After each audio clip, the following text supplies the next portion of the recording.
Baningi abantu abanezikhalazo ngale GNU. Kuyimanje nje kuthiwa uRamaphosa uyaphesheya and akwaziyo ukuthi uyokwenzani lapho. Bathi uRamaphosa wadayisa izwe wabelungu. Ekudayiseni kwakhe udayisa kukhona bona phakathi. Ube secela-ke umuntu sokhuluma kule video ukuthi kulabantu abavotele i-ANC ne-IFP ngokhetho olulandelayo bawushintsha umqondo bavotele elinye iqembu. Hayi bafethu nazo-ke inkinga ze-GNU. Istori sithi manjena undunankulu wase-KZN usebeka umuntu ozombambela isihlalo usaya phesheya kunezinye ingxoxo abayoyibamba angazi ukuthi bayibamba bengobani ukuthi angilalelanga kahle kodwa nje egameni lokuthi kunomuntu azomshiya bese ngithatha lapho bafethu niyayibona ke inkinga ye-GNU ukuthi yini iyothekela ulwazi lifanele isiphathe kanjani ukuze ingaphazamiseki i-GNU lekhuzene emgomweni wayo okuqhubeka nokusho ukuthi abelungu bazocobelela abantu abamnyama ukuthi kufanele bebephathe kanjani ukuze bona abelungu baqhubeke babenefit.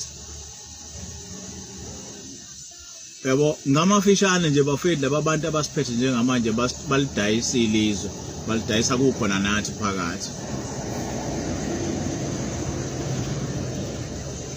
Hey bafethu ngibhlungu bafethu ngibhlungu ngoba bakhona abantu abanye sivota nabo ababesekayo laba bantu be-GNU abayitshena ukuthi ba right abekho right bafethu abantu be-GNU i-GNU nje ayikho right bafethu ayikho right uma ukuthi nje umuntu nje mfethu ose-KZN bekade evotela inkatha bafethu wavotela i-ANC ngiyamcela ukhethelo olulandelayo awushintshe umqondo bafethu ngiyantshena umhlaba uyasiphelela bafethu umhlaba udayiswa abantu esitsheni bayasilida ayikho lento bafethu